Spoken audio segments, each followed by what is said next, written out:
Амансыздар ма? Қайырлы таң. Бүгін біз 40 күндік марафонымыздың 10-шы күніне келіп жеттік. 4-тен 1 бөлігін өттік. Көптеген мен тыңдап жүрген оқырмандарым білет. Менің барлық осы 10 күннің сабағы YouTube каналында Құралай ханым атты жазылып тұр.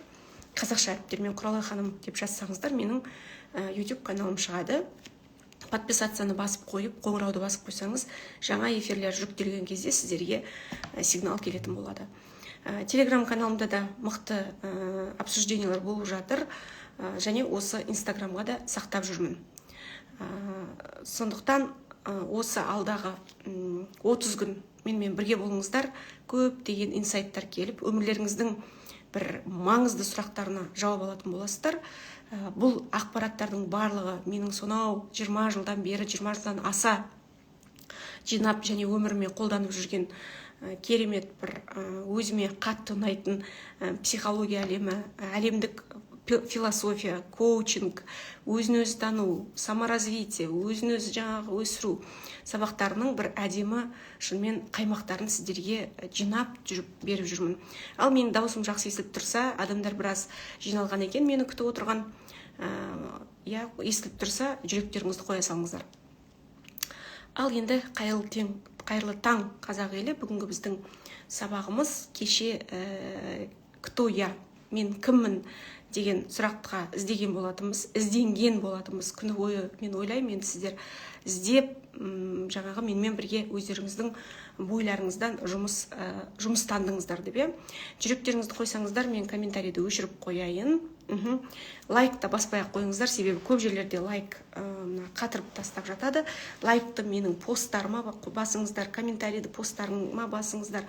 Ал енді қазір екі қолыңызбен дәптеріңізді, ручкаңызды алып, екі көзіңізбен маған бұрылып, екі құлағыңызбен мені естіп отырсаңыз, тек қана тыңдап қана қоймай, көптеген сөздерді еститін боласыз.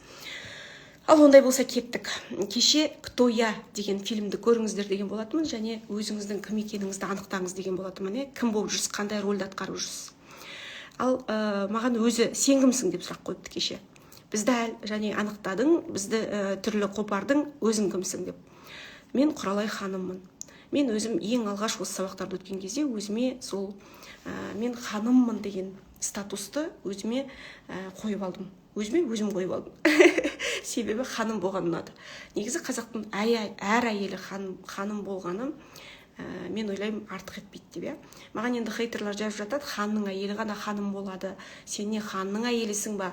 Өзіңді ханның әйеліндей қылып, жаңағы сол деңгейге көтеріп тастадың ба? Да ты кто такая вообще? Кто ты такая? Қошмамбетская жаңағы. Ауылдан келген Мамбетка, ауылбай, сен кімсің, қайдағы ханымсың деп. Не дейді мынандай, қараша үйден де ханша шығады. Жаңағы қазақтың мақалдарын тізе берсең, бұл жерде өте көп, бірақ менің өзімнің ішкі әлемім ханымды қалап тұрды. Ішкі өзімнің жан дүнием.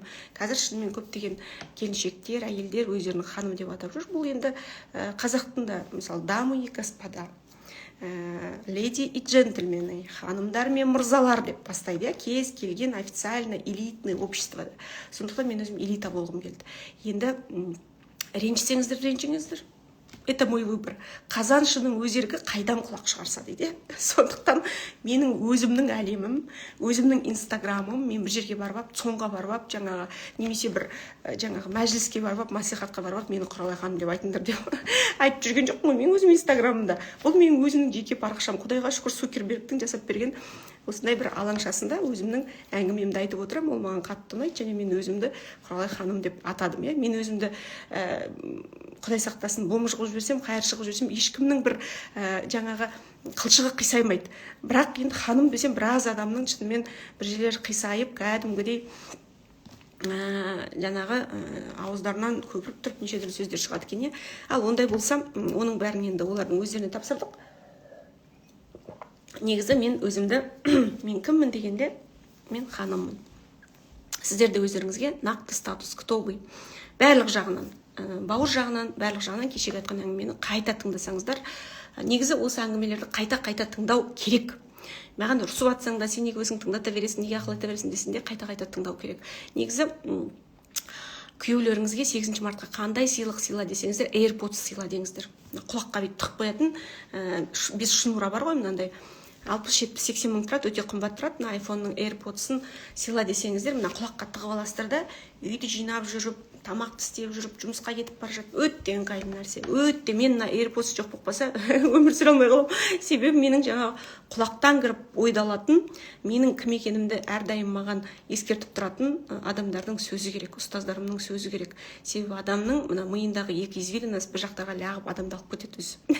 Иә, сол енді лағып кетіп қалудың бүгінгі тақырыпқа өте маңыздысы. Бүгін екінші, жаңа кеше кто яны алсақ, бүгін где я? Мен қайдамын? Үлкен қылып дәптерлеріңізге бірін жазып қойыңыздар. Мен қайдамын?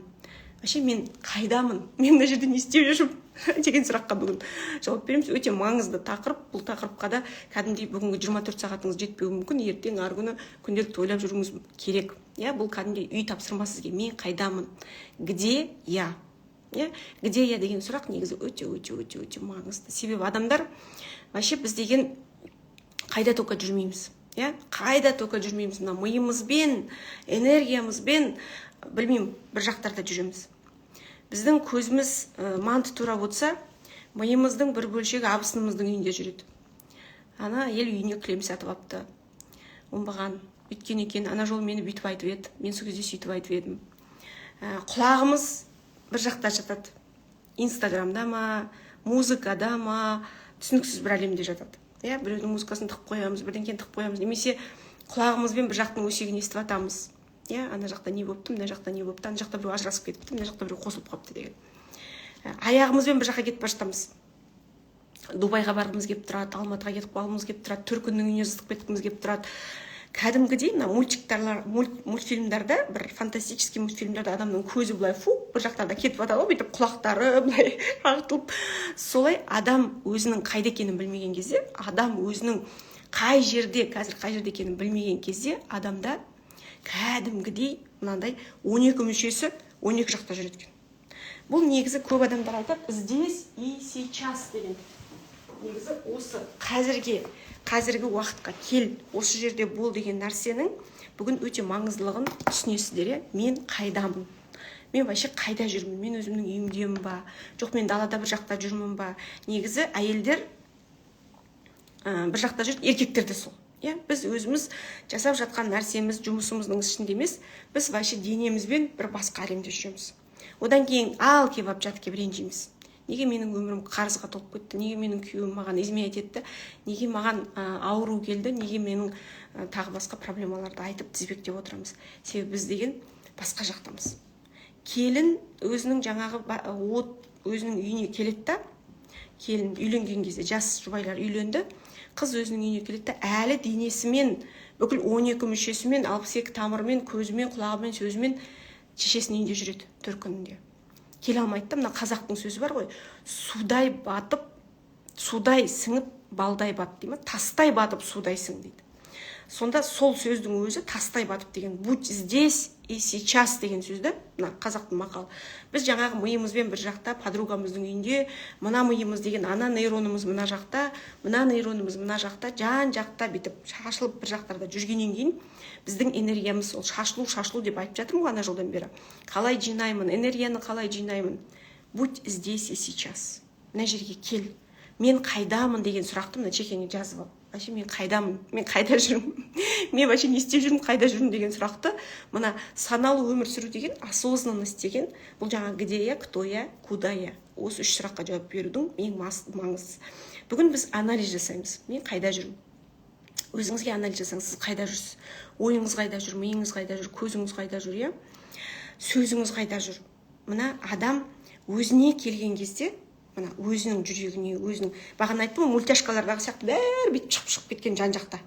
Мына жақта сіздің фантомыңыз ғана қалған, денеңіз, мына етпен сүйегіңіз ғана қалған. Баланың жанында отырамыз да, басқа Инстаграмда Құралай ханымның или там басқа бір блогерлардың бірдеңкелердің вайнерін көріп отырамыз. Не істейміз? Біз балаға үйретіп отырамыз. Не быть здесь сейчас. Жаңа өзің бір жақтарда жүруді, Баламен отырсың ба? Полностью баламен свиданиеда отыруың керексің. Баланың қасында хотя бы бір 5-10 минуттыңды бөліп үйренсең күніне, ол 20 минутқа, ол 30 минутқа көтерілетін болады. Күйеудің жанында отырамыз ба?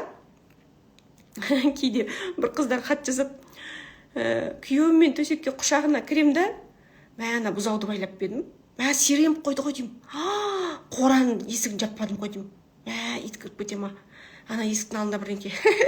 Иә, күйеуімен кәдімгідей күшті әлем басталайын деп тұрған кезде сенің миың бұзауда, сиырдың емшегінде или там қорада бір жақта жүреді да, сен күйеудің құшағында емес, сен бір жақтарда қалқып жүрсің. Содан кейін барып қыздар жылайды, мен төсекте ләззат алмаймын, мен сосын барып алады да, жаңағы неше түрлі эротический жаңағы сайттарға жазылып алып, мен не істесем екен, мен ана нефритовый яйцаны көтерсем екен, немесе бутылканы қыздар біледі осыны. Сондықтан ең басты нәрсе мынау. Мына жағың дұрыс болса, басқа жағың бәрі дұрысталады. Мына жағымыз біздің бір жақта бүйтіп шығып кеткен, мына жақта милар ойланды, что шаштарың дода-дода болып бүйтіп жан жақта бір жақтарда жүр. Иә, жаңа қорадағы бұзауда, тағы басқа бір жақтарда вообще лағып кеткенбіз біз. Сондықтан сол лақпа өмірімізді дұрыстау үшін бізге кәдімгідей Құдайдың құралдары берілген. Құранның сүрелері, намаз, түрлі инструменттер бізге берілген, иә. Сәждеде жатқан кезде адам полностью жинақталады. Как бала, кішкентай бала, жаңа эмбрион анасының утробында жатады ғой, тура сондай секілді сәжде адамды жинайды. Көзін, құлағын, сөзін, бетін, шашын, бәр дүниесін жинайды мына жерге. Ол өзіне көрінбесе де, бұл нәрсені мен негізі бұл кәдімгі мына мықты әлемнің университеттерінде психотерапияны, психологияны, адамның нейрондарын, адамның нейрофизиологиясын зерттеп жатыр адамдар. Біз қарапайым, мен Қошмамбетте отырып 2000 жыл өзіме сұрақ қойған болатын, қалай ми, қалай дамыған, қалай, ол адамдар қанша ғалымдар дамып кеткен. Бірақ белгілі себептермен қазір бір ол мына мұсылмандықты немесе басқа да бір религияларды қатты жарнамалап жібермеудің несі ма, білмеймін неге екенін халыққа жария болмайды. Мүмкін бір 10 жылдың ішінде жария болатын шығар. Бірақ мен сондай еңбектерді, статьяларды оқығам. Мен қазір Москвада оқып жатырмын. Сол жерлерде де көп мына адамның психологиясын зерттеп жатыр, адамның миын зерттеп жатыр. Зерттелмеген әлем, бірақ оны жаңағы Құранмен. Сонда Құранның сүрелері адамды оқыған кезде мен неге шырылдаймын? Оқыңыздаршы, 40 күн оқыңыздаршы, 21 күн аятул курсиді оқыңыздаршы, ананы оқыңыздаршы. Себебі сені қайтарады. Жаңағы шығып кеткен миың, мына жақтан шығып кеткен көзің, ана бұзаудан, басқадан, сиырдан бері қарай келіп өзіңе былай қайтарады. Отырып жаңағы бір дұғаңды оқу деген адамды өзіне қайтадан жаңағындай возвращение, адамды қайтарады. Бұны кәдімгідей ғалымдар дәлелдеген. Адамның денесіндегі мына кәдімгі қазір неше түрлі технологиялар шығып жатыр ғой. Адамның прям енді қазір оқысаңдар, мысалы мен ана семинарларда оқыған кезде біз скоро вообще көзбен, мына QR кодпен ақшаны төлейміз ғой, банктарда, магазиндерде, тура солай көзбен төлейтін боламыз.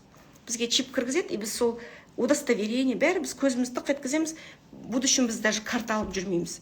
Біз ешқандай кошелек ештеңке, просто адамның өзі ғана мына жерде чиппен жаңағы біздің бүкіл данныйларымыз, удостоверениеміз, правамыз, банковский картамыз бәрі іште болады. Біз көзбен, QR кодпен қазір телефон ұстап жүрсек, уже будущем телефон да өзімізде болады. Мен оған сенемін, ондай нәрсе қазір дамып жатыр. Сол секілді адамның миы да дамып жатыр. Адамның миы чем больше дамыған сайын, сол Құрандағы нәрселердің барлығы қайтадан келіп жатыр. Места силы, Мекке, біздің Түркістан Қожа Ахмет Яссауидің, мысалы Алматыда өзімді қатты бір жеңілдікті жүрегіме бір жаңағындай қайтаратын, өзімнің ортама, өзімнің неме возвращать ететін Райымбек атаның басы. Мысалы, ондай жердер места силы деп айтылады. Оған барып жаңа адамға табынып кету емес, Алладан сұрайсың, бірақ ана места силы өзінің энергетикасымен жердің өзінде бір арнайы Қорқыт атаның басы мысалы зерттелген жерлер, просто ол халыққа видетмейді. Бекет атаның басы, ол жерде места силы адам возвращается к себе. Мысалы, Бекет атаның басына барыңызда, намазыңызды или Құранның сүрені оқыған кезде адам қайтарылады. Неге сондай жерлерде дұға оқы дейді? Сол адам өзі Құранның сүрелерін айтып дұға оқыған кезде адам возвращается к себе. Жаңа бір жақтарда кетіп қалған көзі, сөзі, бірдеңкелері фук етіп қайттан өзіне келеді. Сол кезде адам белгілі бір энергияға толығады. Сондықтан енді бұндай нәрселерді артық айтуға да кейде қорқам, себебі шынымен соңғы кезде өзімнің артымнан да неше түрлі сөздер еріп кетті. Бірақ бұл жерде түсінік болу үшін айтып жатырмын. Мына где я, қайда екеніңізді, әйел адамға неге үйде отырып намазыңды оқы дейді, мешітке бармай, жұма намазды мысалы үйде отыр. Әйелді возвращает к себе, потому что әйел әрдайым бұл жақта біз қаңғып жүрген адамдармыз, иә. Егер де қаңғып кетсең, жаңа кірпігің бір жақта, шашың бір жақта, өзің бір жақта қаңғып кетсең, миың бір жақта, тағы да что возвращает? Егер де адам сознательно өзінің намазына келіп, өзінің оразасын ұстап, өзінің жаңа жұма намазын оқып, немесе өзінің бір жаңағы жақсы жаңағы Мекке, басқа жерлерде өзі бір сондай бір құлшылықтар жасамаса, адамды возвращает боль. Боль. Любая боль. Физическая, ментальная, жүректегі боль. Мысалы, күйеуің изменять етті, ту-ту-ту-ту деп бүкіл жүрегіңнің бәрі орнына келеді. Қайттан мына денеңнің бәрі, Құдай бізге сондай сынақтарды нешін береді? Біз бәріміз жан-жақтап шашымыз қопарып, түріміз әп-әдемі, шашымыз жиналған, бетіміз макияж әп-әдемі, бірақ мына ментально біз жан-жақта шашылып жүргеннен кейін тарс еткізеді, саған бір приступ, боль береді. Немесе рак аурулары, немесе тағы басқа. Любая боль адамға, физическая қандай боль адамды возвращает к себе.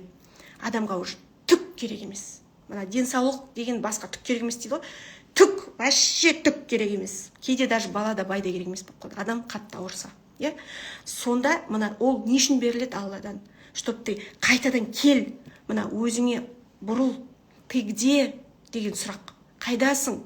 Жаным, қайт, мына денеңе қайт деген, иә? Кез келген мына, мысалы, даже күйеу арақ ішсе де, кому больнее? Күйеу арақ ішіп жүр, иә? Кімге қаттырақ тиеді? Әйелге, конечно. Күйеу деген ол топан су тобығынан келмейді, араққа тойып, ләйлім шырақ қуып жүр. Ауыратын, жан ауыратын кім? Әйел. Демек, әйелді возвращают. Күйеу демес. Егер күйеуді возвращать еткісі келсе, онда әйелін алқаш қылар еді Құдай. Әйел алқаш болып, күйеу страдать етіп, бала бағып сондай болар еді. Демек, боль сізге келіп жатыр. Или жаңа игромания, наркомания, баланың игроманы, кімге боль келіп жатыр? Ол анаға, немесе жаңағы әйелге, немесе әкеге келіп жатса, кому больнее? Любой вопроста сұрау керек, кому больнее? Сол адамды возвращают. Сразу қайтарылуың керек. Бүкіл жаңа қайда жүрсің, көзің қайда, сөзің қайда, өзің қайда, осы нәрсені өзіңе қайтаруың керек. Негізі бізде мен өзіме айтқан кезде, мысалы, көзімді де, өзімді де, сөзімді де Алла саған тапсырдым деймін. Таңертең үйден шығып бара жатқан кезде, себебі кейде менің өзім шамам жетпей қалады. Білмеймін, может, кейбір мықты адамдар бар шығар, ішкі діні мықты, өзін өзі ұстайтын. Мен Алласыз, вообще шатасып, лағып, ай-хой, 25 бір жақта қойып кетуім мүмкін. Я, сондықтан адам адасып кетуі, ол жаңағы 6 секунд дейді ғой. Сондықтан жазып қойыңыздар прям. Өзімді де, көзімді де, сөзімді де бір өзіңе тапсырдым. Аллам, пожалуйста, білесің ғой, мен анандай қуып кететінімді. Мен вообще таңертең шыққан кезде үйден үйге келгенде де, Құдайым-ай, өзің бірдеңке қылмасаң, мені білесің ғой. Прям Құдайға сөйтіп айтам. Аллам, сен мені білесің ғой, пожалуйста. Қонаққа бара жатырмын ба? Мен қазір лағып ана жерде вообще арқам ұстап, былшылдап, аузыма келген көкіп, вообще до конца позорить етіп кеттім. Мүмкін. Или там любой семинар. Мен даже таңертең міне сіздерге онлайн сабаққа, я Аллам, өзіме қарсы шатаға тимейтіндей, ешқандай сөзімді, көзімді, өзімді, Алламай, Аллам, құлындаған даусым шығады, құлындаған. Себебі Құдай өсіп шығарып қойды. Құдай бүйтіп қысқан кезде, құлындап шырылдаған кезде даусың сонау нарын қолға білмеймін, сонау айға бірақ жетеді. Сондықтан прям құлындаған даусың шығу керек. Пока сенде все хорошо, пока 12 мүшең сау, я Алла, өзіме тапсырдым, сөзімді де, өзімді де, ойымды да, пожалуйста, өзің бірдеңке қыл. Пожалуйста, өзің бірдеңке қылмасаң, мен де лағып кетем, мен вообще қуып кетем негізі деп.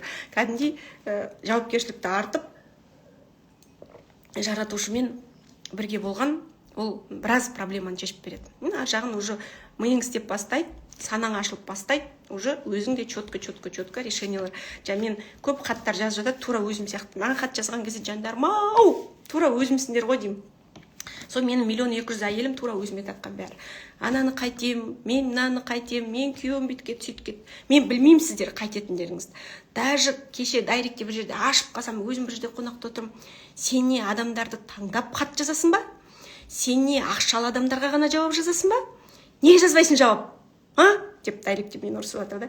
Жаныма, мен дайректтегі миллион хатқа жауап беру үшін мен 24 емес 48 сағат бір күнде керек шығар мүмкін. Мен баланы байды бәрін тастап, мен мына жерде тек қана сізге жауап жазып отыруым керек. Шамам физически не успеваю. Физически. Так что ренжімеңіздер. Кейде мен оқып отырып жауапты прямой эфирде беруі мүмкін. Сондықтан жазыңыздар, өздеріңіздің ішкі ойларыңызды мына комментарийларға, ютубқа комментарийларға жазыңыздар. Мен осындай тікелей эфирде кәдімгідей сол нәрсенің жауабын сіздерге беруім әбден мүмкін. Себебі көзім жаңа оқиды да, сонымен мына қыздар бүйтіп жатыр екен ғой деп, сол нәрсе болуы мүмкін. Сондықтан маған ренжімеңіздер көп жағдайда, көп жағдайда жаңағы көп адам айтып жатады, сен не, мені ғана тыңдаңдар деп, кеше деп бір қыз жазып жатыр екен.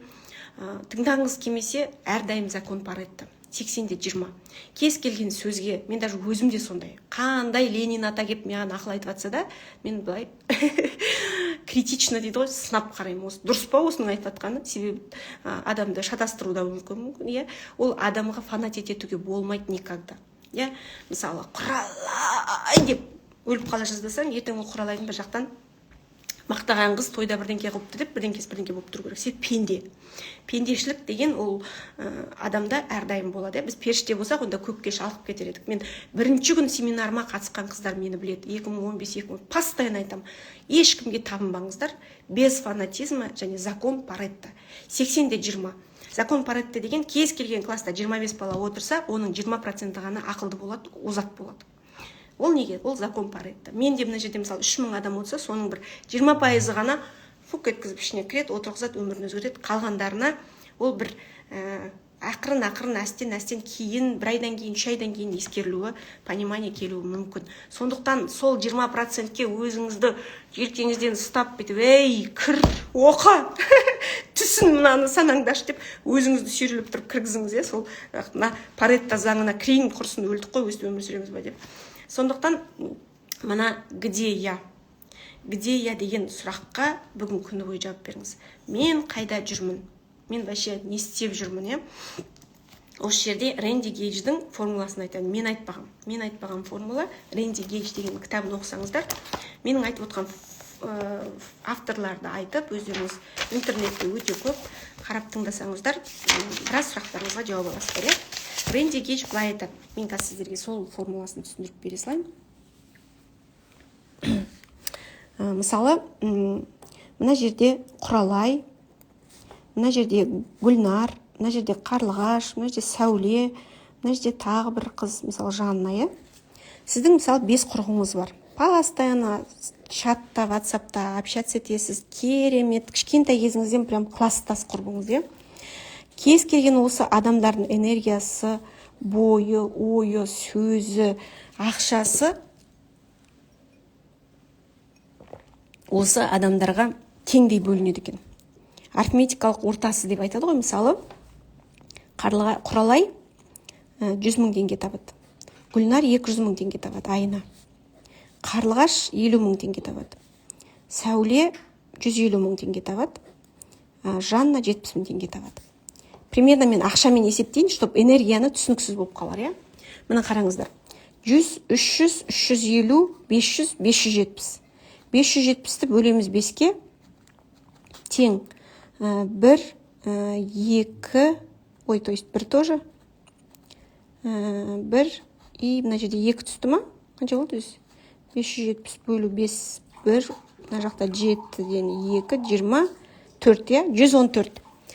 Біраз уақыттан кейін, мысалы, бұлар подружкалар, ауыздар жаласып, жан подружка болып бір-бірімен күнде черный касса, күнде бірдеңке WhatsAppта әңгіме болып жатыр. Бұлардың әңгімесінде белгілі бір уақыттан кейін, 3 айдан кейін, 6 айдан кейін, немесе 1 жылдан кейін, бұлардың каждыйының ақшасы 114 мың болады екен. Осылай, арифметикалық ортасы. Себебі мына энергиялар распыляются. Намнаған, бәрі осылай. Егер де мына Гүлнар өте мықты болса, мыналардың бәрін тартып кетеді екен. 200 мыңға. Фук еткізіп мына. 50 мың тауып жүргенде 200 мың тауып кетеді, мынандай да тауып кетеді, мынандай тауып кетеді. Бірақ енді баспасымызға бай қайда дегендей, баспасымызға Гүлнар қайда. Біз кейде өзіміз жаңағы адасып жүріп, жан-жақтағы адамдарды адастырып жүрміз. Негізгі формуласы мынау. осылардың ортақ бөлшегі, арифметикалық орта деп қате айтып жүрдім ғой, ортақ бөлшек. Мыналардың бәрін қосып, мынаны 1, 2, 3, 4, 5-ке бөлгендегі, егер 10 подружка болсаңыз, 10-ға бөлесіз, иә? Мына жерде. Осы 5-ке бөлгендегі сан сіздің біраз уақыттан кейін табатын ақшаңыз болады. Түсініңіз ғой, ақша жағынан қалай түсіндірдім. Ал энергия қалай? Сіздің позитивіңіз, сіздің ой парасатыңыз, сіздің кемеңгерлігіңіз арифметикалық орта болады. Каждый жаңағы Гүлнарға, Қарлығашқа, Сәулеге, бәріне. Себебі мына сіздің қайда болғаныңыз, қайда жүргеніңіз, где я, орта деген өте маңызды. Рэнди Гейдж деген 1987 жыл жазған бұл кітапты. Арифметикалық орта деген кәдімгі мына адамдардың энергиясы былай қосылады да, сосын распыляется. Сондықтан мен қайдамын деген сұраққа, где я WhatsAppта қайдамын, Инстаграмда қайдамын, Фейсбукта қайдамын, көзім не көріп жатыр. Ана жақта біреу ажырасып кетіпті, содан одан бүйтіп қапты, ол одан бала туыпты, ол одан сөйтіпті деп жаңағындай біреулерді, мен ана жыл айтып едім, абайтанушы, шәкәрім-танушы секілді, құралай-танушы немесе бір жұлдыздарды танушы болып кеттіңіз ба? Әлде тағы да басқа бір политиканы танып жүрсіз ба? Түкке сізге қатысы жоқ. Қазір сіз оны бір шыбықпен ақта ешқандай барып игере алмайсыз. Миыңыздың даже бір шыбығы да оған жетпейді. Бірақ сіз деген бүкіл кейбіреулер даже Қазақстанды қойып Қырғызстанды, Навальныйды, Россияны сояқтарда жүреді. Біреулер вообще Америкада, новый президенттің аты кім еді жаңағы, соның проблемасын шешіп жүреді ғой. Кейде бір таксиге отырсаң, немесе шашыңды кескізуге, баланың шашын кескізуге барсаң, Навальныйды қамапты.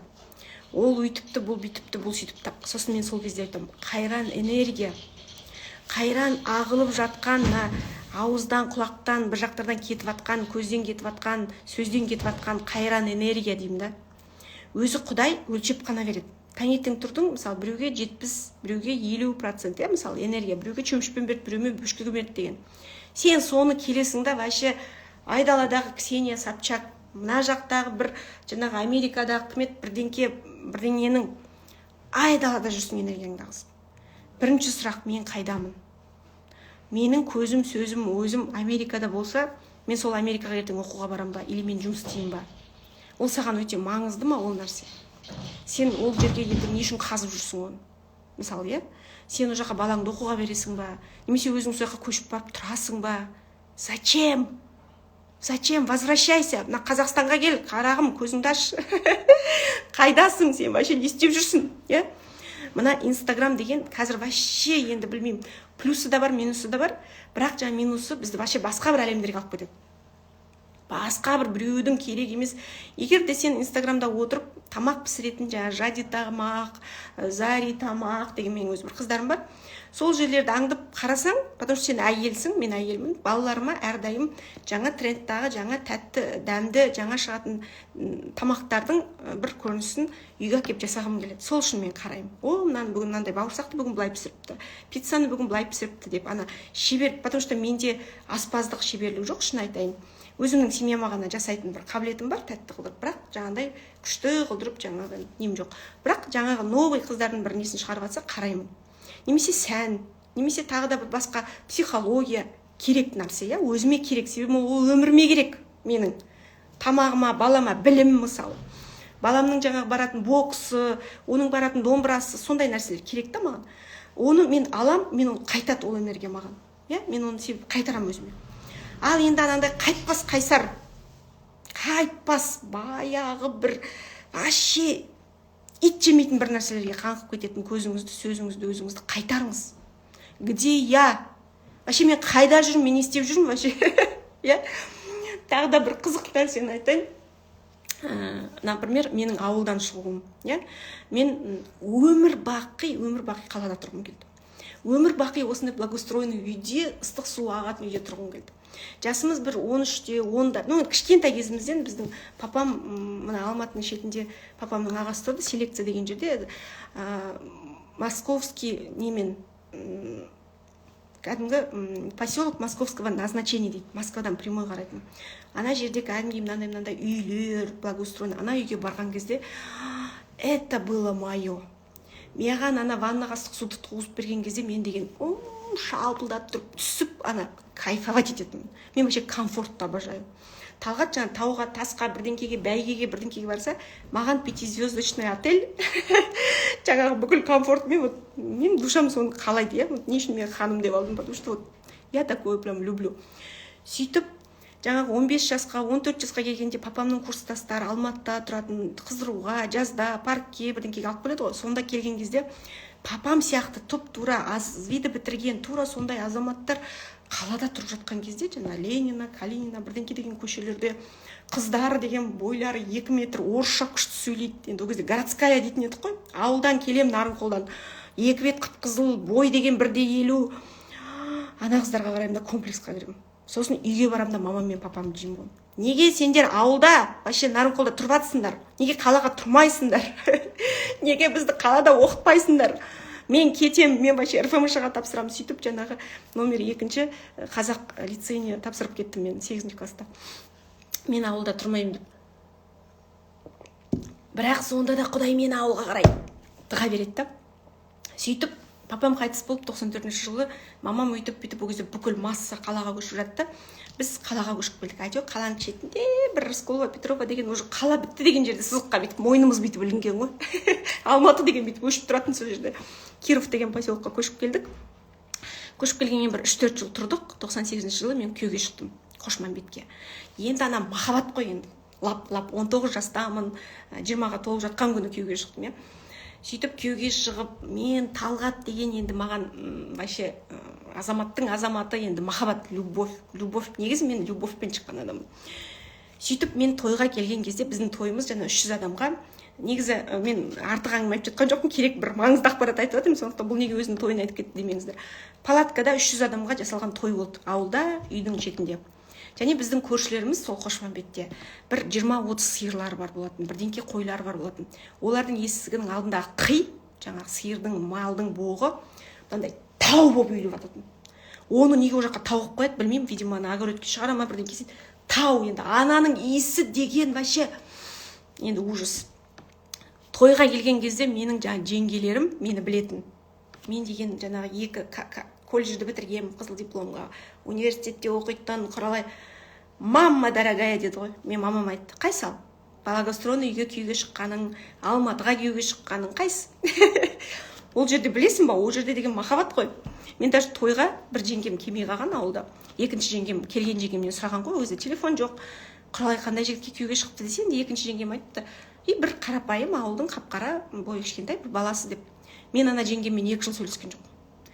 Менің көзіме Талғат деген енді Брэд Питт жаңағы, білмеймін, бойы 2 метр красавчик болған. Шынымен қазір қарасам альбомдарға, ойбай, ана қап-қара бойы кішкентай. Мен ол кезде махаббат, мен ана жеңгеме айттым, көре алмаған ғой мені деп. Мені көре алмап ана тойда. Ол енді менің көзіммен көрмеген ғой. Мені көре алмай ауылға барып өсек деген ғой деп ана жеңгеммен 2 жыл сөйлеспей, содан кейін ол бір күн айтты, сен маған ренжіп жүрсің ба, не болды саған деп. Мен айттым, сіз неге мен күйеуімді вообще бойы кішкентай қап-қара деп айтты. Енді қап-қара ғой дейді. Сол кезде барып ақырындап жаңа понимание кеп, сондықтан сонда мен Қошманбетте 40-қа дейін тұрдым, иә. Мен 2017 39 жасқа дейін тұрдым, иә.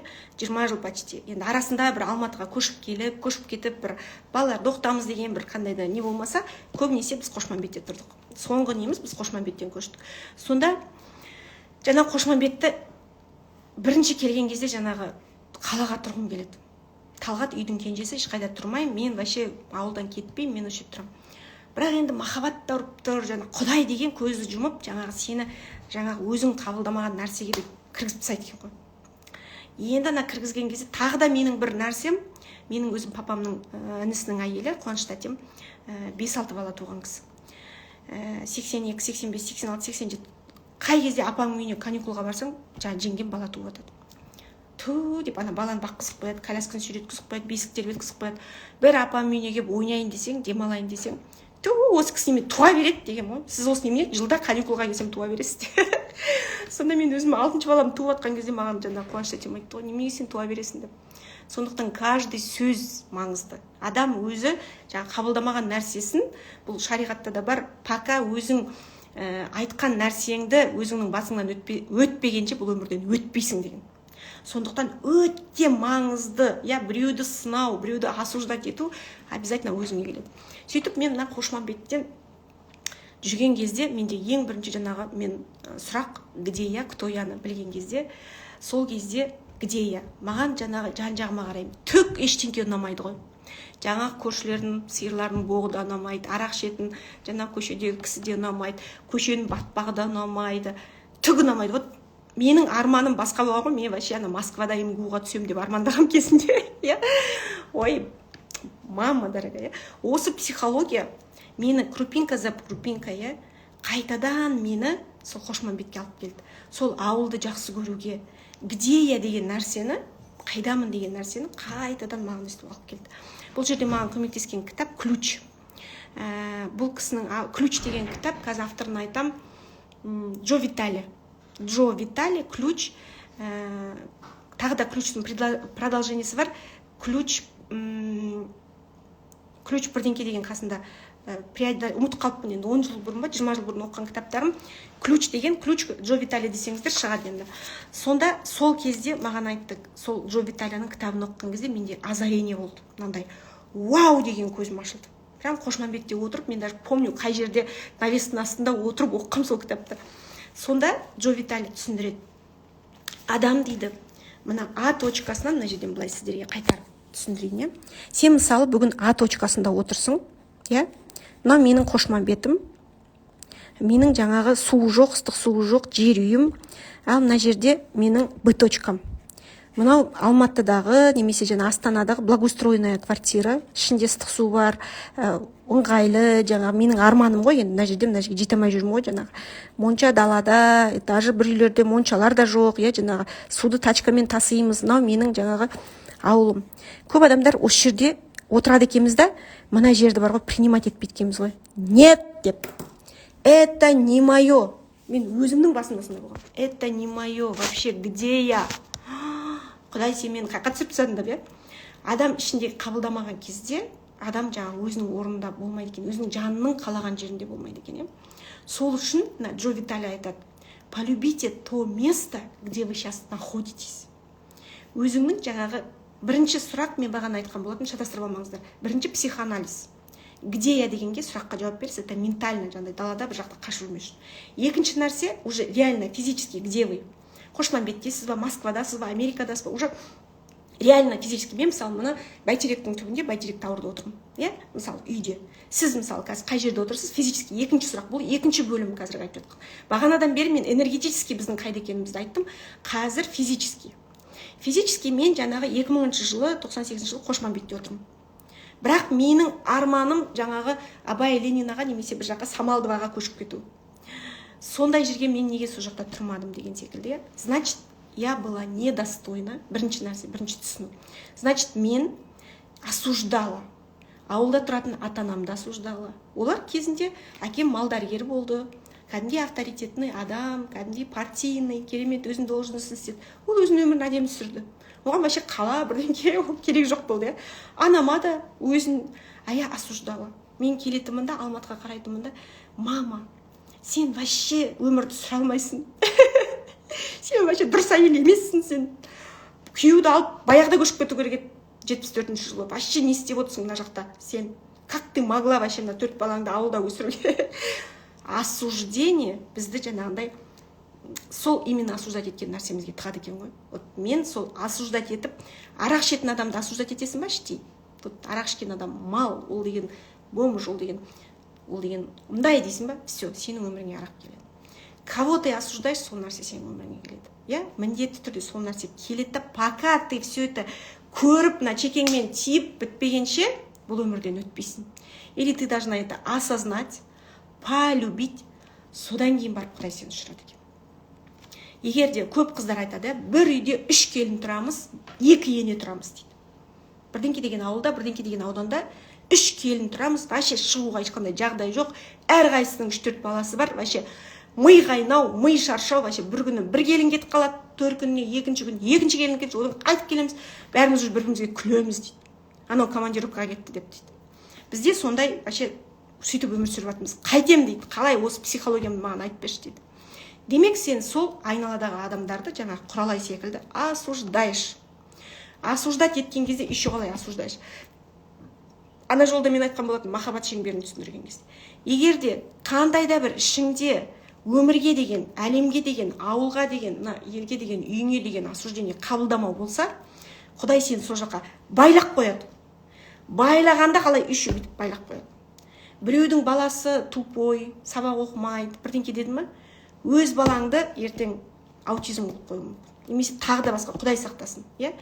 Никогда біз, мысалы, әжелер көбісі айтады. Маған бір әже келді, немерем аутизм. Балам деген бойы 2 метр, келінім деген бойы 2 метр. Өзіміз жаңағы өмір бақи ғылыммен айналысқан сондай ақылды адамдармыз. Ұлым деген жаңа докторскийін қорғайын деп жүр. Келінім деген қандай ақылды. Неге бала аутизм дейді.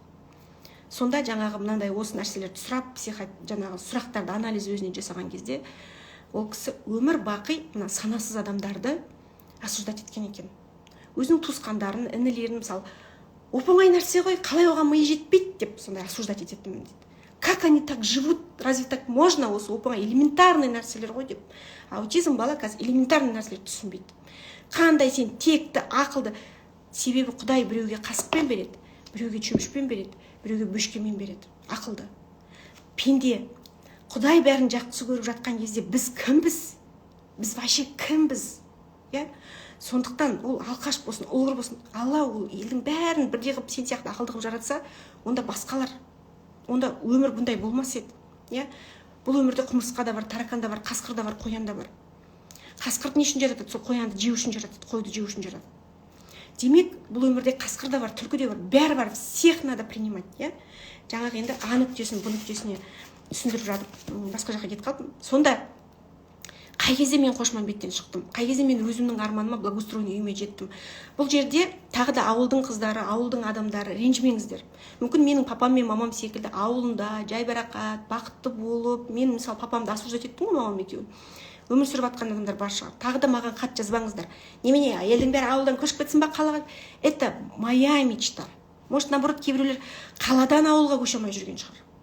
Это мен өзімнің мысалымды ұялмай, жаңағы мамамнан ұялмай, бәрінен туысқандарым маған ертең ренжиді бәрі. Неге сен бізді айтасың? Неге сен Қошмамбетті айтасың деп, иә? Ол менің түсінігім.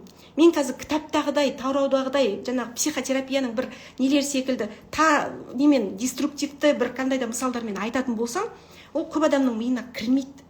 Маған жаңағы мен өзім мұғалім болған кезде екімен оқитын, ана жақта түсінбей партаның артында отыратын бала түсінгені маңызды болатын. Сондықтан мына пысық қыздар, пысық күшті нәрселерді олар бәрі тауып алады. Орыстарда да тұр, қазақтарда тұр, ақпаратты любой кітаптан оқып алады.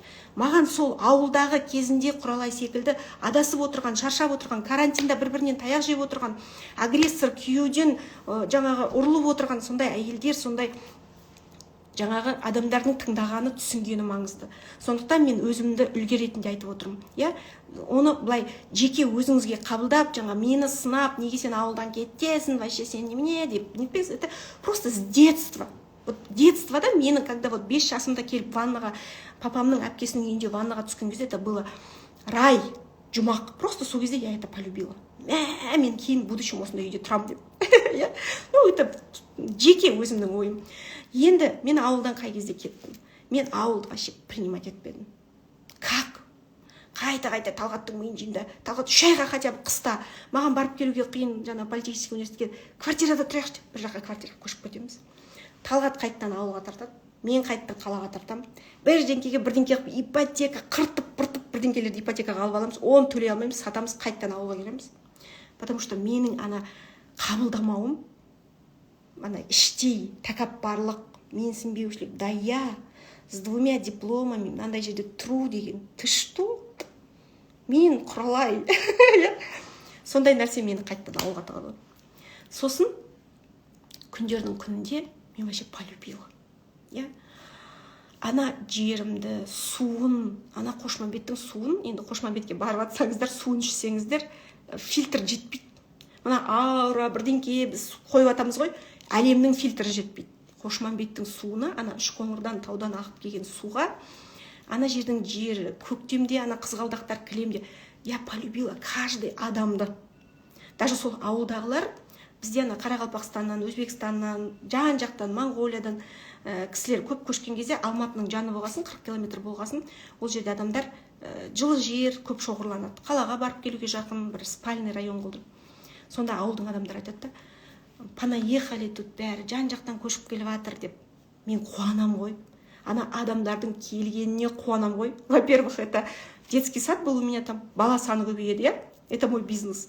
Магазиным бар, бір-екі магазиным бар жаңағы, өзім стоматология бар деген секілді. Адамдар көбейеді. Екіншіден, жаңағы елге, жерге келіп жатқан әрбір адамды көрсем, ана адамдарға деген мен вообще менің көзіммен жақсы көрем. Сыртта даже ана арақ ішіп отыратын ағалардың өзін прям бұрын жыным ұстайтын. Неге мен мына адамдарды көруім керек, құсып жатқан, арақ ішіп жатқан деп, я их всех полюбила, всех прям. Жер жанаты Қошпанбет болды мен үшін. Қазір де жақсы көрем. Барған сайын прям топырағын сүйіп. Сол кезде мен фук ет. Құдай бәйтеректің қасына бір барып тастады ғой. Менің мына б-точкама жетті. Сол үшін мен не үшін ана келіндерге айтам, келген жерім керемет, жүрген жерім тамаша деген аффирмацияларды айтыңыздар. Көп келіндерде жаңағы бүйтіп келетті, дану деп, жаңа біреудің үйіне келет, түсет, келін болып түскен жерін менсінбейді. Менің мамам үйінде күшті еді, менің папам үйінде мынандай еді, мына бір тоқалтам, мына жерде өңкей бештер, мына жерде өңкей алқаштар, мен осы жерге келіп түстім. Жаным, егер сен лайықты болсаң, сенің жаныңның тазалығы соған лайықты болсаң, сен бір министрдің баласына былқылдап отырып, жаңа Көктөбенің төбесінде бір күйеуге шығар едің. Немесе жаңа Астанада Бәйтеректің төбінде. Құдай сені жаңа мен секілді Қошманбетке тыққан, значит, что-то не проработано у тебя есть. Найди, где ты? Қазір қай жерде жүрсің? Қандай оймен жүрсің? Вообще кто ты? Армандарымыз орындалмайды, армандар картаны жасаймыз, орындалмайды дейтіндер. Вот қазыңыздар, ішіңізде қандай бір қабылдамай тұрған нәрселер бар. Проработайтесь, на мастер-кит, анау-мынау. Қазір психологтың атасы, көкесі, папасы, мамасы, тәтелер жүр Инстаграмда, я. Әрқайсысынан бір нәрсе алғың келсе, я. 3.000 теңге онлайн сабақтар қазір тұрады. Вообще 900 теңгеден сатып атқандар бар. Вообще мені тегін 40 күн вообще мен сендерге вообще тегін психотерапияның вообще сонау жаңағы Фрейд көкеден бастап жаңағы неше түрлі атасы мен папасын айтып берем. Бірақ мен оның әрқайсының фамилиясын айтпасам да, сіздерге қарапайым тілмен өзімнің нәтижеммен, өзімнің тәжірибеммен айтып берем. Миға қонатындай қылдырып, я. Ол құр менің бір кухняда отырған былшылдаған әңгімем шығар. Талғат айтқандай, былшылдап болдың ба дейді ғой. Талғат мені мойындамайды. Болдың ба былшылдап, чай ішейікші дейді ғой қазір. Сол секілді менің бұл құр бұлшылдаған әңгімем емес, бұл деген кәдімгі психотерапияның қат мынандай тақырыбы. Бұл маған Құдайдан берген осындай қасиет себебімен ешқандай дәріптер, бірдеңке лекция қазір жазбаймын. Бұрындары онлайн сабақтарға мүмкін бірдеңкеге дайындалсам, өзінен өзі менің мына миымда бүкіл нәрсе, себебі ол менің өмірімде. Я этим живу. Жаңағы молданың айтқан істеген істеме дейді ғой, ондай емес. Мен этим живу. Мен кішкене ғана андай сондай нәрседен бүйтіп ауытып кетсем, Құдай деген мені дейді. Маған көбісі айтады да, қалай осыншама техникалар, осыншама энергия, осыншама білімді, осыншама нәрсені айтып атқан нәрсеңді сен өміріңе қолданасың дейді. Да қолданбай көрейін мен. Да оттого мені бұлай Құдай шыр айналдырады. Неше түрлі бір тәтелерім қайтадан шауып келіп, ойбайлап, құлындаған даусым шығады. Құлындаған. Я никогда мен бір адамдармен алыспаймын. Никогда. И сіздерге де соны прям үлкен кеңес, үлкен құралайдан құпия қылып алыңыздар. Никогда енеңмен алыспа, күйеуіңмен алыспа. Вообще, егер сенің жүрегіңе бүгін қайнапкен жара салып тұрса, это боль твоя, оныкі емес. Құдай сені айналдырып жатыр. Сенің жүрегіңе вот это вот, ты потеряла себя. Ты где екеніңді? Вообще, кто екеніңді, я? Кто ты вообще? Где ты? Бағана айттым ғой, WhatsApp-тағы чаттардың өзі. Ол деген қыздар, жігіттер бір күнде ойбай Құралай ханым айтты екен деп тарс етіп WhatsApp-тағы бүкіл чаттардан шығып кету, адамдардың бәрін блокқа қою деген ол дұрыс емес екен. Мен өзімнің бойымда болған. Мен до того адамдардың бәрін блокқа қойған кезде это не мое деп ол дұрыс емес екен. Адамның күні адаммен. Адам даже мен қазір өсек айтатын адамдардың, интрига жасайтын адамдардың, бұрын мен ондай адамдарды көрсем, төрт аяқтап қашып кететін, безілдеп. Барлық жақтан блокқа қойып, ойбай, мынау деген сұмдық екен, это не мое деп. Мен қазір қабылдап үйрендім. Құдай мені қабылдатқызып үйренді. Көзімнің алдында өсек айтылып жатса да, неше түрлі нәрсе болып жатса да, біреумен жүріп кетіп жатса да, біреу вообще тыржалаңаш шешініп басын көтеріп алып жатса да, я Аллам, көзімді, сөзімді, ойымды өзіме қайтар. Бір өзіңе тапсырдым деп отыра берем. Бұлқылдап, блаженный болып бүйтіп. Сол секілді сен ол үйде тұрсаң қазір, ол бір ажырасып, бөлісіп, біреумен бүйтіп кетіп қалу емес. Ойбай Құралай айтты екен, мен оказывается я не там, где я, кто я, ойбай мен деген жаңағы Құдай өзі сені жаңағы А точкаңнан Б точкаңа сенің энергияң дайын болған кезде, сенің ішкі әлемің дайын болған кезде, сен барлық адамды қабылдаған кезде, сен өзің жақсы көрген кезде, сол кезде ғана Алла Тағала сенің жаңағы Б точкаңа, сенің армандар картаңа, сенің сол өміріңе, менің өмірім қазір менің армандар картам. Шын айтам. Ешқандай бір қоспасыз менің өмірім, армандар картамда не жазам, миыма не жазам. Мен осы алдында более глубоко кетіп бара жатырмын қазір. Байқасаңыздар, күнделікті кішкене қатайтып жатырмын тақырыптарды. Тереңдетіп жатырмын. Өмірдің мәні туралы, смысл туралы тереңдетіп айтатын боламыз. Сол кезде армандар карта туралы мен сіздерге айтатын боламын тағы да. Бірақ армандар картасын прям ол заказбен Қазақстанның барлық қалаларына 5 күнде келеді, бір аптада почта арқылы. Сондықтан қазірден заказ беріп қойыңыздар. Менің жаңа Құралай ханым шоурум деген менің көрсетілген номерлерімді сіздерге почтамен салып жібереді. Прям менің энергияммен сол почтадан, қазақтың почтасынан деп тұрып, жаңағы армандар картасын алып, жинақтап қойыңыздар, себебі сол туралы айтатын боламын. Армандар картамдағы өмірім, менің қазір сол өзімнің қазір болып жатқан өмірім. Сондықтан прям соны өздеріңізге мына өмірді программалаудың ең бір керемет түрі бұл армандар карта. Енді тағы не айтайын? Тағы не айтылмай қалды? Кто я, где я? Қазір ойымды жинақтап алайын. Кто я? Мен комментарий қосайын. Сіздер кішкене сұрақтарыңызды қойыңыздар, сосын дұға тілегімізді жасап, қазір су әкеліп алайын, тамақ кеуіп кетті.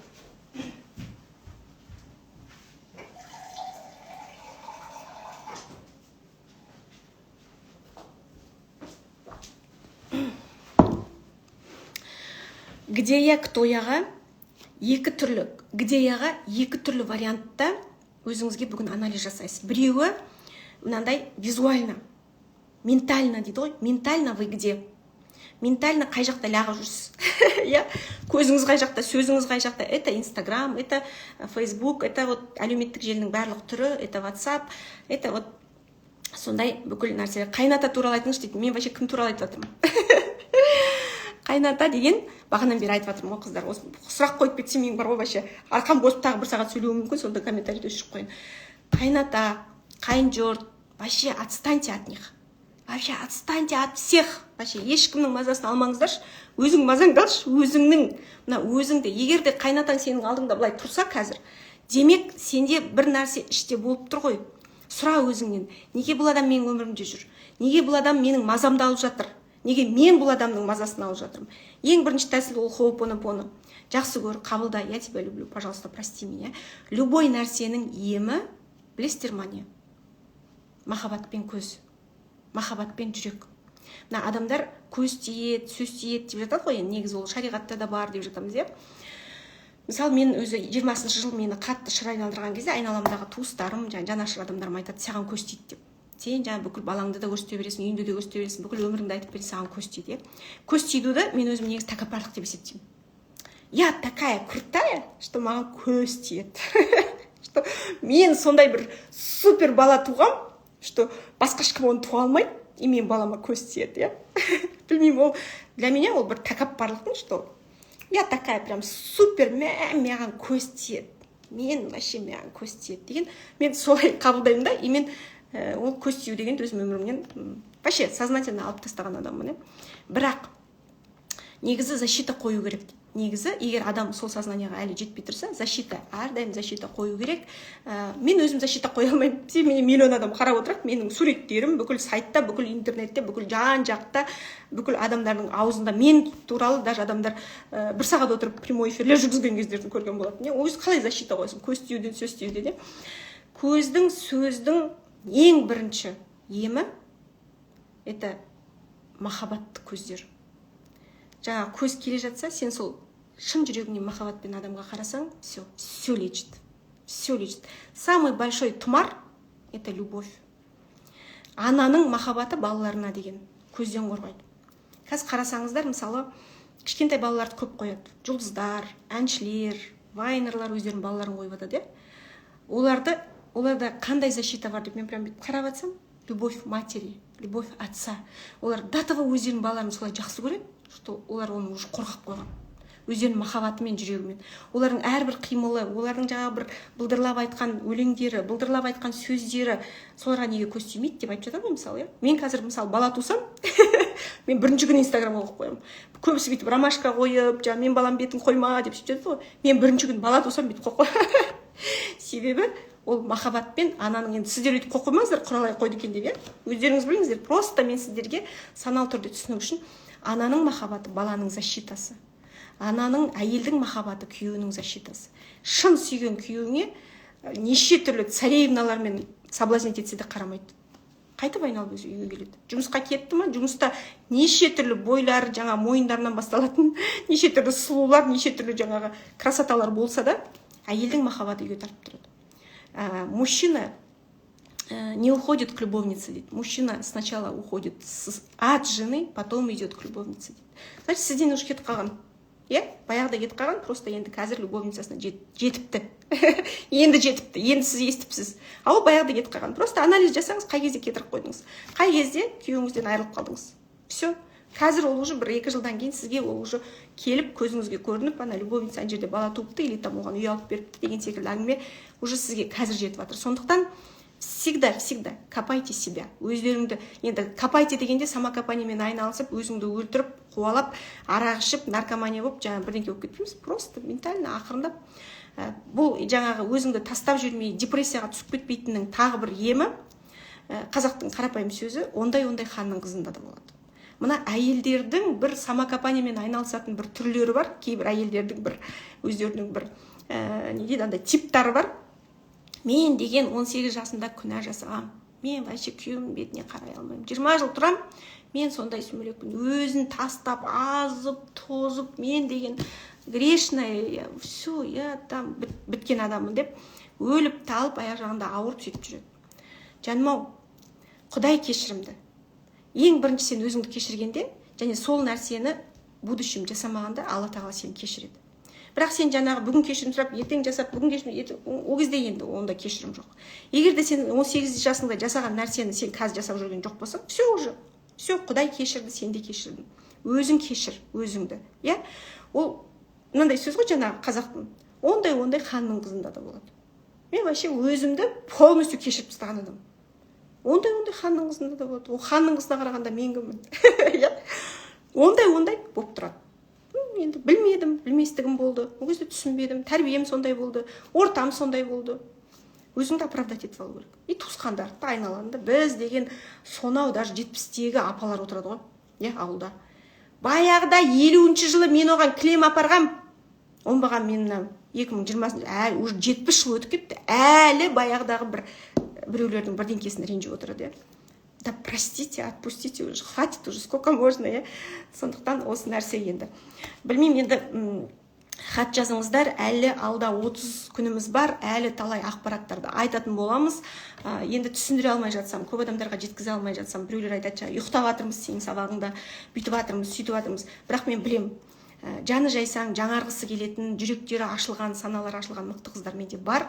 Енді көп нелерді өшіріп тастаймын, комментарийлер жаңағыдай негативпен жазатын ол блокқа қоймаймын, себебі бір сөзімді естісе де кейін бір санасы ашылып кететін шығар деп. Неге өшірем комментарийлерді? Себебі ана біз жақ пен ан жақ соғысып кетеді. Әй, сен ұйықтап отқаныңа жаңағы құралай кінәлі емес деп, негізі орыста мынандай сөз бар. Егер де саған оқыған кітабың кірмей жатса, кітапты жазған адам емес, сен оқыған надансың деген. Кәдімгідей білмеймін, Лев Толстойдың ба біреудің бір сөзі бар. Сондықтан, егер де кірмей жатса, ол мен кінәлі емеспін енді, иә, қыздар, өздеріңіз бірдеңке болыңыздар енді. Өздеріңіз жөндеп алыңыздар деп айтайын ба. Тыңдай беріңіздер. Бүгін қандай дұға оқимыз? Маған бүгін мынау ұнап тұр.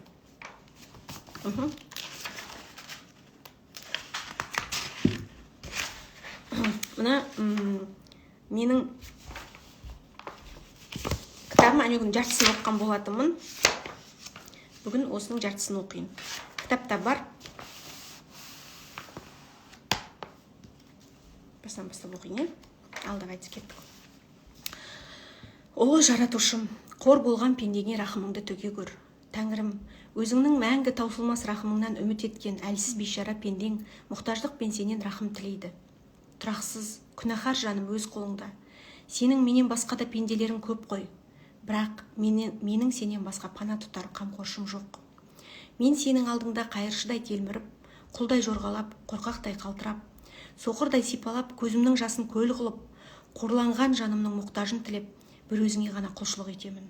Тәңірім, өзіңнен басқа ешкімнің рахымы түспейтін, өзіңнен басқа ешкім көмек етпейтін, өзіңнен басқа ешкім пана болмайтын, өзіңнен басқа ешкім қолдамайтын бейшара фақыр пендеңе өзіңнің қамқорлығыңнан үміт етіп пана тілеймін. Өйткені өзіңнен басқа жан сақтар қорғаным жоқ. Аллам, әркім ұйықтайды, сен ұйықтамайсың. Әркім шаршайды, сен шаршамайсың. Мені ата-анама, бабаларыма, ұлтыма, бүкіл адамдарға пайдалы қыл. Мені тура жолымнан адастырма. Сенің әміріңмен әр уақытта тура жолыңмен жүргіз. Ей ұлы Аллам, сенің ашқаныңды ешкім жаба алмас, сенің жапқаныңды ешкім аша алмас. Сенің үкіміңді ешкім бұза алмас, сенің бергеніңді ешкім бере алмас. Сенің тұрғызғаныңды ешкім жыға алмас, сенің жыққаныңды ешкім көтеріп тұрғыза алмас. Менің алдымдағы қиыншылықты жеңілдет. Сен бізге анамыздан да артық жанашырсың. Сен таза, күнәсіз құлдардың дұғасын қабыл етесің. Сенің қазыналарың, сенің күшің сансыз. Алақанымды саған жайдым, бүкіл жүрегіммен саған бұрылдым. Ұлы Аллам, менің тұлымым сенің қолыңда, сенің үкімдеріңе бағынамын. Менің маңдайыма жазған тағдырың әділетті, өзіңнің кітабыңда келтірген, немесе өзіңнің тылсым біліміне жасырған аттарыңмен, мен сенен Құранды, жүрегімнің жұбанышы, көкірегімнің сәулесі, қайғы мұңдарымнан арылтушы етуіңді сұраймын. Аллам, менің жақсы істерімді көбейт. Жан жағымдағыларға жан жылуымды сыйлауға, оларды тек қуантуға, оларды кешіруге күш бер Аллам. Жыламай және жылатпай өмір сүруге қуат бер Аллам. Көмек бер Аллам. Я Аллам, саған бар иманыммен сендім. Сені бүкіл жүрегіммен сүйемін. Сен менің ойымдағыны білесің. Аллам, мені өзің жақсы көрген пенделеріңнің арасына қос. Жаратушым, өз сүйіспеншілігің мен махаббатыңды менен алыстатпа. Жүрегіме имандылық құйып, тура жолға сала көр. Әмин. Осы дәптерде бар, прям алсаңыздар болады. Ал енді бүгін аффирмациялармен, аффирмация кітабымен күнде жұмыс істеңіздер дедім. Бірақ бүгінгі тақырыпқа сай, келген жерім керемет, жүрген жерім тамаша. Кез келген келін өзінің келген жеріне риза болған кезде, сол кезде балалы болып, ұрпақты болып, бедеуліктің бірінші жаңағы несі де, диагнозы дей ма, не дейді жаңағындай, симптомы дей ма, бұл жаңағы өзінің келген жерін қабылдамау, қайын жұртты қабылдамау, немесе қайын жұрттың оны қабылдамау, сондай босағаны сүю керек. Неге қазақ беташарда бірінші келген күні сәлем салғызады келінге. Мына иілсін, иіліп жүріп жаңағы өзінің берекесін, бақытын алсын дейді. Сондықтан иіле салыңыздар. Бүгін сіз иілсеңіздер, ертең бүкіл әлем сізге иілетін болады. Ол бір өмір бақи иіліп кеттің немесе өмір бақи бір қиналып кеттің емес, бүкіл әлем саған иілетін болады. Сондықтан саналы түрде шын жүрегіңізбен жаңағындай жақсылыққа бағыттаңыз өзіңізді. Бүгінгі сол аффирмация, келген жерім керемет, жүрген жерім тамаша. Аффирмациямен жұмыс істеу үшін күні бойы айтып жүру керек оны. Күні бойы, прям көзіңізді ұйқыға кетер кезде, түнде біреу тұқып оятқан кезде, қандай аффирмация бүгін десе, келген жерім керемет, жүрген жерім тамаша. Және келген жеріңнің кереметін іздеуің керек. Бүгінгі как раз где я деген тақырыпқа сұрақ. Жаңағындай мен Қошманбеттен кереметті іздегендей іздеңіз.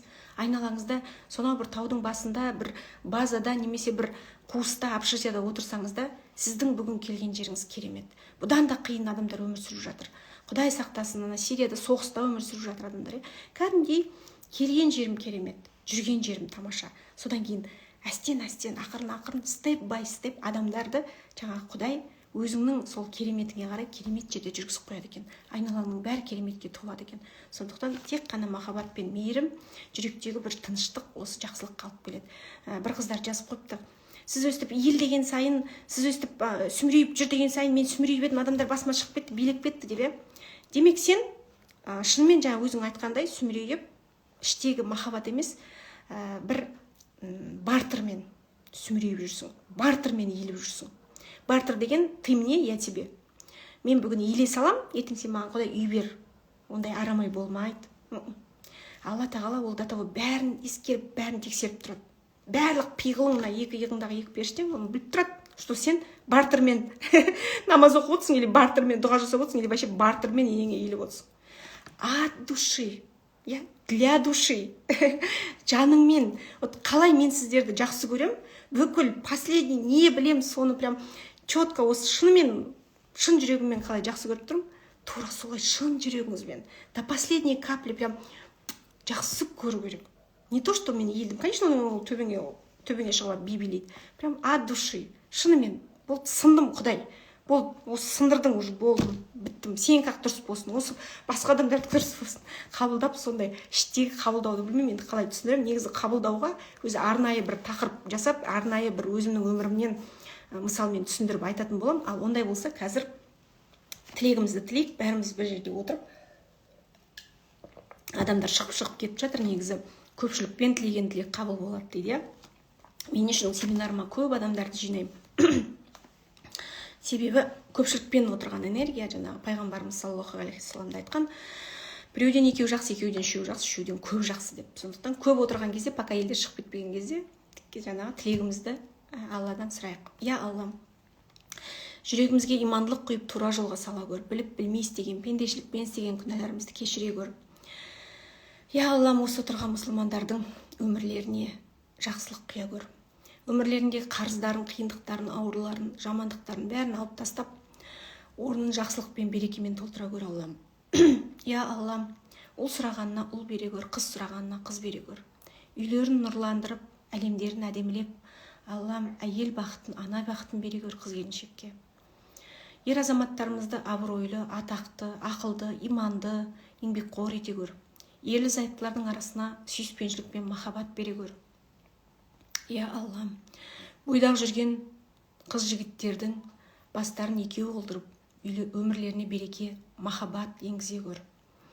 Аллам, әрбір осы қол жайып отырған пендеңді өз қамқорыңа алып, өзіңнің жақсы көрген адамдарыңның қатарына қос, Аллам. Не сұраса да сұрағанын бере көр, Аллам. Я Аллам, саудаларын жүргізіп, кәсіптерін нәсіпті қылып, қызметтерін өсіріп, тілеген тілектерінің барлығында берші, Аллам. Я Аллам, я Құдайым, я құдіреті күшті Тәңірім, елімізді аман, жұртымызды тыныш қыла көр. Ел басқаратын азаматтарымыздың жүректеріне имандылық құйып, халыққа деген сүйіспеншілік құйып, я Аллам, қазақ елін жақсы жаққа басқаруларына, жақсы жаққа бастауына көмек бере көр.